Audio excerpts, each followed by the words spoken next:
8:25 de la mañana, qué gusto que usted continúa con nosotros y lo prometido es deuda, porque aquí está el doctor Alejandro Villalobos, listo para evacuar esas consultas de mamás, futuras mamás, porque hay una situación que se presentó hace unos días atrás, doctor, donde una mujer estaba dando a luz y ella fue así literalmente a parir y le decían puje, puje, puje, y parece que ella era muy estrecha y tuvo complicaciones en este parto y nadie le ayudó. Así que no queremos que esto se repita y por eso vamos a conocer todo esto. Doctor, ¿qué pasa, por ejemplo, en este caso particular donde una mujer no puede, le exigen que puja y está poniendo en riesgo su vida y la de su bebé? Sí. Bueno, el caso particular en realidad no lo conozco, ¿verdad? No sé qué pasó, pero esas son historias que uno lamentablemente escucha con cierta frecuencia. En la evaluación de la vía de parto, cuál es la vía de parto que la mujer va a llevar, es un tema eminentemente médico y a nivel de Caja Costarricense del Seguro Social es un tema exclusivamente médico. Es decir, el médico debe de evaluar la condición del bebé, no solamente tamaño, posición, estado biofísico del niño, que esté bien oxigenado, que aguante bien la labor, que la placenta funcione. También a la madre, es decir, el canal de parto, el canal óseo, si tiene espacio o no tiene espacio el niño para nacer, y hacer una evaluación y ver si la paciente está en condiciones obstétricas y el bebé en condiciones fetales adecuadas para enfrentar el parto. Pero no existe ningún examen, ni ninguna radiografía, ni ningún ultrasonido, ni ningún TAC, ni ningún método anexo a la clínica que te pueda garantizar un buen parto, ¿verdad? El parto es una situación dinámica, no solamente... Se va dando en el momento. Claro, y puede cambiarte las circunstancias de un momento a otro. Vos puedes empezar con un parto vaginal, con una paciente llevándole un parto vaginal, en un momento a otro el niño te hace un sufrimiento fetal, corre y resuélvalo con una cesárea de emergencia. Pero sí hay situaciones que pueden ser prevenibles, sí hay circunstancias en las que uno dice, esto es una cesárea sí o sí. Por ejemplo, condiciones en las que la mujer tenga una miomectomía previa. Es decir, que le hayan operado el útero antes para quitarle múltiples miomas, en donde el útero queda cicatrizado. Esta mujer no puede tener un parto vaginal porque las contracciones uterinas podrían llegar a romper las cicatrices del útero y producir una ruptura uterina, que es mortal para la madre y mortal para el niño.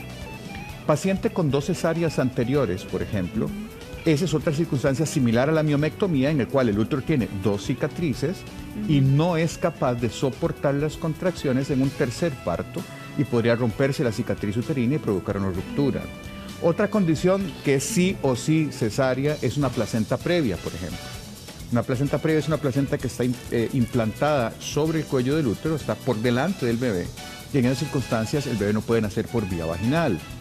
Otra circunstancia de cesárea, sí o sí, es el niño sentado, por ejemplo. Si está pélvico, el niño no es conveniente intentar una vía de parto vaginal, aun cuando la paciente sea multípara. O sea, que haya tenido otros partos vaginales, por el riesgo de una retención de cabeza en el niño a la hora de nacer. O sea, hay condiciones que definitivamente son mandatorias e indicaciones inequívocas de cesárea. Pero hay situaciones que se presentan en un transparto que transcurre normal y que tienes que definir una cesárea inmediatamente para evitar una complicación a la madre y al niño. Doctor, ahora que usted hablaba de que el parto es dinámico y de las complicaciones en el parto, ¿qué pasa con las mujeres que ya tuvieron un bebé y fue una experiencia así terrible, ese parto complicado, y se quedan pensando, bueno, voy por el segundo y este va a ser peor?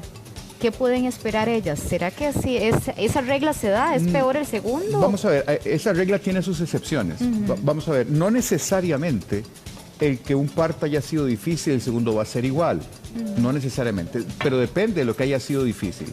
Es decir, si la mujer tiene una pelvis estrecha, si tiene una desproporción cefalopélvica, el primer parto fue un niño grandecito que se quedó pegado, que hubo que hacer maniobras para extraerlo y que el niño nació con una calificación de Apgar baja por falta de oxígeno en el momento del parto, es muy probable que vuelva a ocurrir.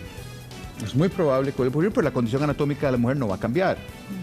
Pero digamos que un parto en donde la mujer tuvo un niño en la que la placenta en ese momento, en ese parto en particular, no funcionó bien, hizo un sufrimiento fetal, eso no necesariamente tiene por qué repetir. O sea, hay condiciones que sí repiten y hay condiciones que son inherentes a cada evento en particular. No puedes generalizar y no puedes decir que si un parto fue malo, los siguientes van a ser malos, como tampoco al revés. No le puedes garantizar a una mujer que ha tenido 2 partos buenos que el tercero vaya a ser bueno.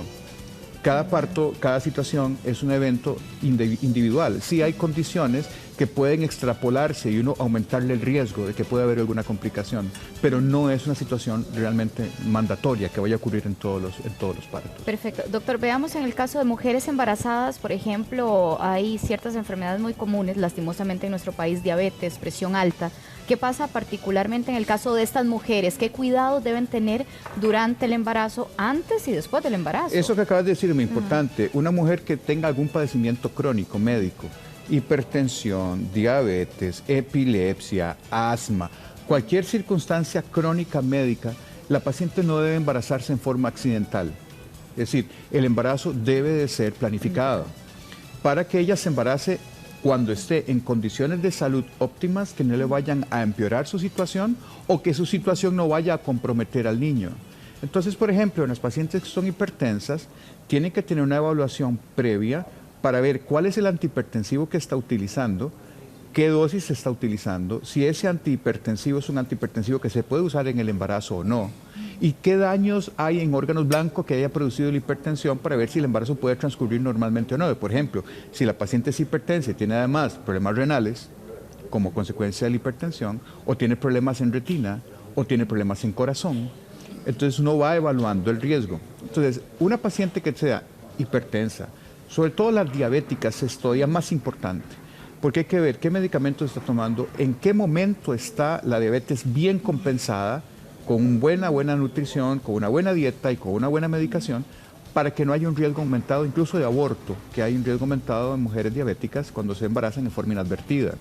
Entonces, digamos, la conclusión saludable es que si usted es una mujer que tiene algún padecimiento médico crónico, debe de planificar el momento en que se va a embarazar, y ese momento debe de ser valorado en conjunto con su médico en el momento en que su patología crónica esté bien compensada y no vaya a haber un incremento de riesgo de complicaciones en ella o en el niño. Perfecto, doctor. Vamos a iniciar con las consultas de nuestras televidentes. Catherine Moya nos dice: en mi caso, con mi primer hijo, traía el cordón enrollado en el cuello y se defecó en el vientre y aspiró esa agua y fue un parto vía vaginal. Parece bastante complicado, doctor. Bueno, vamos a ver. La circular de cordón en el cuello es un tema al que la gente le tiene horror, porque uno visualiza a la persona que se ahoga colgando de un palo con un mecate. Uno ¿verdad? piensa que se va a estrangular el bebé. Sí, lo que tiene que tener la gente claro es que el niño no se ahoga así. El niño no está en un medio aéreo, el niño está metido en una bolsa de agua, el niño no respira por la nariz. De hecho, no hay aire, el niño está sumergido en una bolsa de agua. El oxígeno al niño no le llega por la nariz como nos llega a nosotros, que estamos en un ambiente aéreo y dependemos de eso. Nuestra oxigenación depende de lo que vos respires. En el feto, la respiración no ocurre. El oxígeno le llega a través del cordón. Entonces, tan peligroso es que tenga el cordón en el cuello como lo tenga en un pie o como lo tenga en un brazo. El efecto es la compresión del cordón, no que comprime el cuello. Es el cordón. Es el cordón. Si usted puede tener el niño y ahorcarlo, suena horrible, perdóneme el ejemplo, pero usted puede ahorcar un bebé dentro de la pancita de la mamá, que no le pasa nada porque él no está respirando por la nariz. Claro. Él le llega el oxígeno por el cordón. Entonces, el fenómeno de cordón, lo que sucede es que, claro, cuando el cordón está en el cuello y tiene más de una vuelta, pues probablemente la compresión que pueda ocurrir en el cordón es lo que comprima o comprometa la oxigenación del niño. Cuando el niño está en una situación en la que empieza a recibir poco oxígeno, ya sea porque el cordón se comprima, ya sea porque la placenta no funcione bien, sea por la razón que sea, en las contracciones el niño empieza a bajarse el corazoncito. Y eso se llaman dips, nosotros le llamamos esos dips, que son desaceleraciones de la frecuencia cardíaca fetal que nos pueden orientar a que el niño no está bien oxigenado durante las contracciones y puede desencadenar un sufrimiento fetal. Cuando el niño desencadena un sufrimiento fetal, una de las cosas que ocurren con frecuencia es que afloja los esfínteres y entonces el contenido intestinal del niño, que es de color verde y se llama meconio, sale del intestino y contamina el líquido amniótico en el que el niño está. Por eso que el líquido se pone verde. Y eso es un líquido meconizado, es decir, está contaminado con meconio, que es el contenido intestinal del feto. Entonces, cuando usted tiene un niño en una labor de parto en donde el líquido está meconizado, no siempre significa que tenga un sufrimiento fetal, pero es lo primero que hay que descartar. y hay que ver si el corazón está soportando bien las contracciones, si no se desacelera, qué tipo de desaceleración presenta, porque puede ser una desaceleración por compresión de cordón o por una hipoxia importante en el niño, o sea, falta de oxígeno en el niño. Perfecto, doctor. Vamos con el segundo comentario. Cristian Lanzoni nos dice, hace 12 años, cuando mi hija estaba por nacer, me habían dado orden de internamiento para cesárea. Cuando llego, el jefe de servicio decidió que no. ¿Qué pasa con estos cambios, doctor, de último minuto? Y cuando usted ya, me imagino yo como mujer, tranquila, voy a cesárea y me dice, no, ya no. La decisión de una cesárea no se debe de tomar desde un escritorio.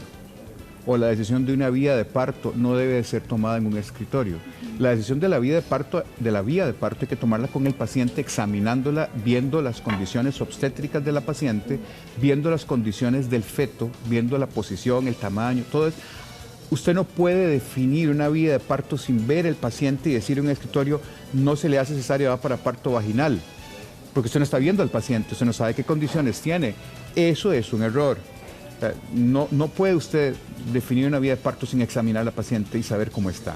Eso no es correcto, definitivamente no es correcto. Sí, definitivamente en este caso mal aplicado. Vamos con Avi Estrada, que nos menciona, a mí me dejaron sola y tenía 1 hora de haber roto fuente y no me atendían cuando empecé a dar a luz, no salía la bebé y me hicieron cesárea. Okay. Cuando ya rompe fuente y todo. Bien, vean, eso es otro detalle importante que a la gente le tiene mucho miedo, que es la ruptura de la fuente.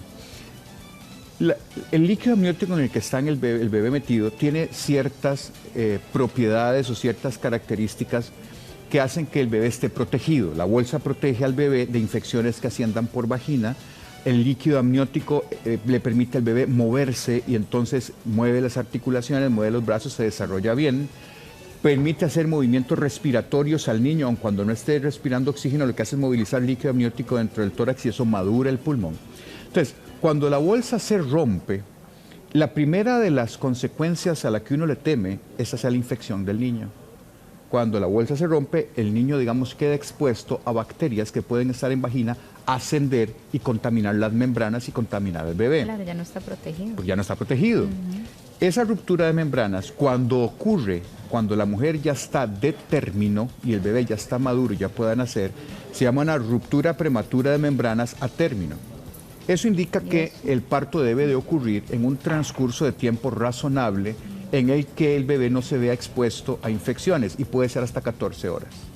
¿Hasta 14 horas? Yo Así pensé es. que era inmediato. No necesariamente. Okay. Ahora, incluso si ocurre una ruptura prematura de membranas en un bebé de pretérmino, es decir, un niño que no ha llegado al final de su madurez, lo que se hace es un manejo conservador.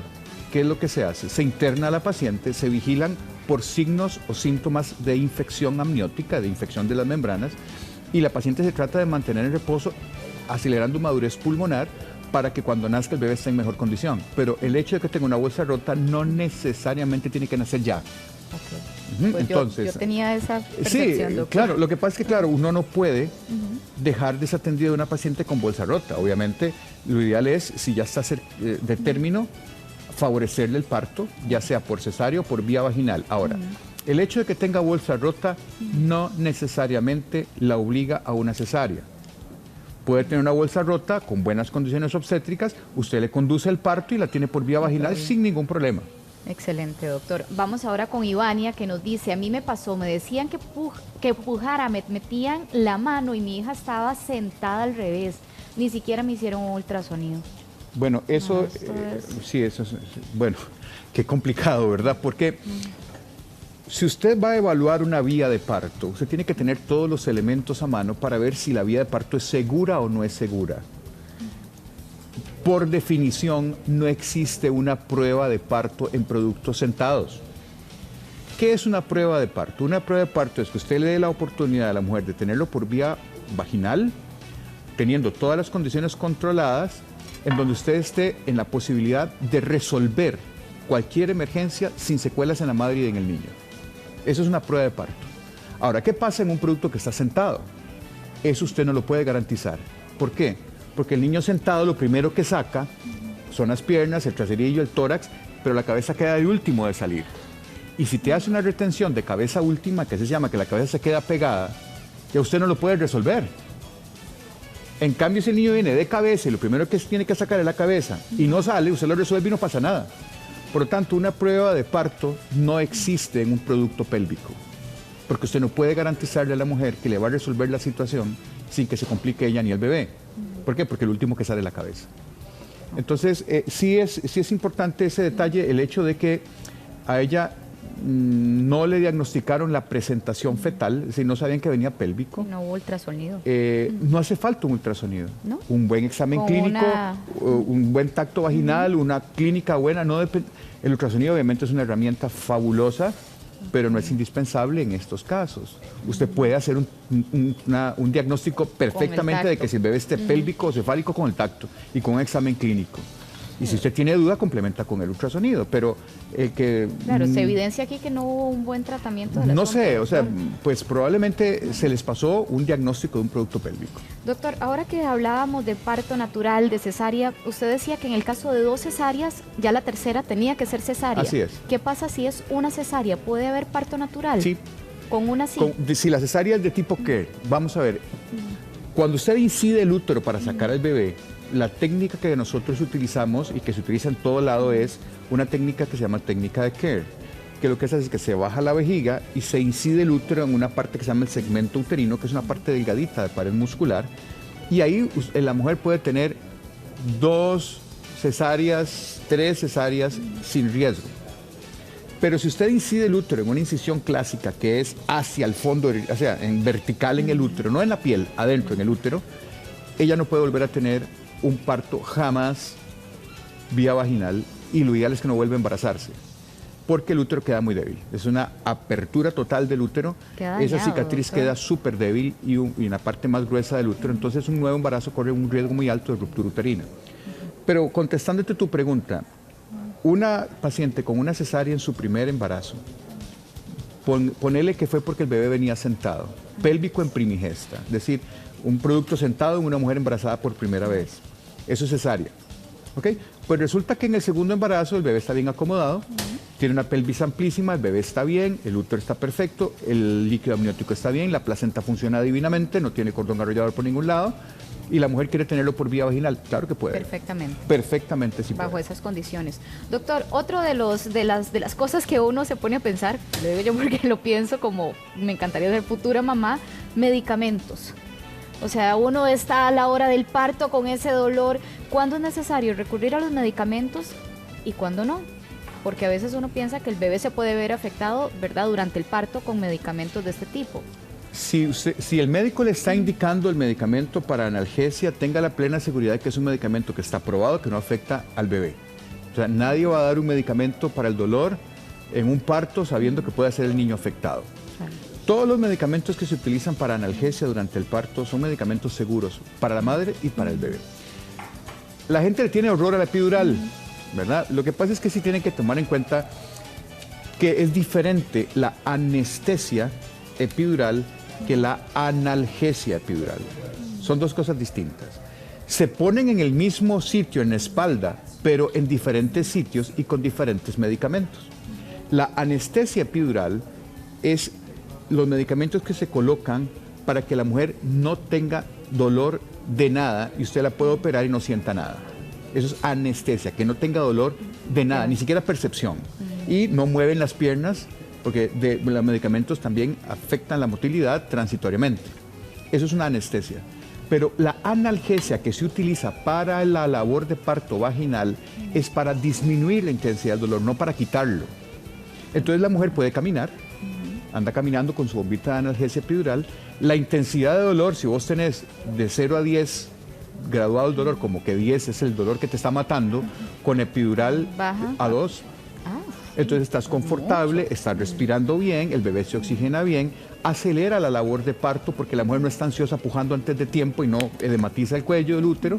Entonces la analgesia epidural es una excelente herramienta para que la mujer, no es que no tenga dolor, lo tenga controlado, le permite llevar confortablemente bien su labor, pero al momento del expulsivo, el momento en que el bebé tiene que nacer, al momento de los balazos, ahí el dolor sí no lo podemos quitar. A la hora tata, el dolor no se puede quitar. ¿Por qué? Porque si no la mujer no puja. Sí, y se necesita. Y se necesita el pujo. La mujer es la que saca al bebé, no el médico. y la mujer saca al bebé con el esfuerzo de pujo. Entonces, pujar sin dolor Sí, no tiene el no mismo puja efecto. con la misma intensidad ni el mismo fervor que con el dolor, ¿verdad? Entonces es como comerse un helado con bolsa, no sabe, no se siente frío. Entonces, esa es la razón por la cual la analgesia se utiliza durante la labor de parto y alivia un poquito el expulsivo, pero el expulsivo definitivamente también hay que dejarla que duela un poco para que puje con intensidad. Muy bien, doctor, yo creo que nos quedó clarísimo.